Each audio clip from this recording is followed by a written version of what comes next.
Hi, I'm Melissa Cherizade Averett. My grandfather joined the Mormon Church in 1829 in Illinois. My family crossed the plains in 1850 and settled in Manti, Utah. That's up north on the way to Salt Lake. I was the first white child born in Manti in 1853.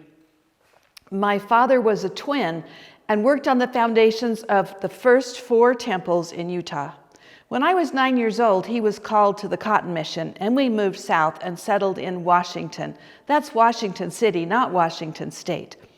I helped shear the sheep and pick the cotton for the first load that went to the factory in Washington. When I was 13, I married William Thomas Riggs, and we had 2 little girls. But we soon separated. He remarried a 15-year-old, had 12 children, and then divorced her and married a 3rd wife. Meanwhile, I went home with my 2 little girls to live with my family. When I was 18, I married William Madden Turnbow. He was a Civil War veteran.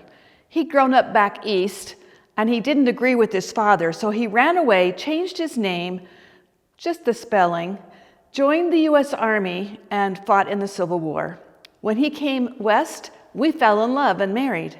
And 23 babies later, we had our family. 12 of my babies didn't last the first year, but one of my babies weighed 15 pounds, and he even made it into the newspaper. Oh, okay, yeah, my fake baby. William served as the town marshal in Washington for many, many years. In 1880, we lived here in Silver Reef. In fact, we had the largest family in town with 8 children. My husband discovered, owned, and operated the Silver Reef mine. Imagine that. We got the real name, Silver Reef, and everyone else had to name their mine something else. After a few years, William's health was poor, and we decided to move to Arizona. We moved to Jerometown, which was a mining town also.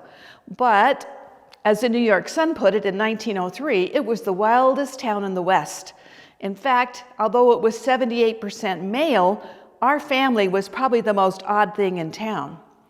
In 1900, William sold all of his gold mines and bought a ranch in Jerome, and we spent the next decades going back and forth from our home in Washington to our ranch in Jerome. Our home in Washington was at 250 North, 300 West, which is where the library is nowadays. We came back for good to Washington in 1910, and William's health was very poor. He passed away in 1915, and I buried him in the Washington City Cemetery. My health wasn't very good either, and I spent the time with my sons, summers in Cedar City, winters in Washington, until I passed away at age 74 and in 1927, and I was buried next to my beloved William. In fact, in 2013, our descendants had a family reunion and installed a very large headstone with all 25 children listed.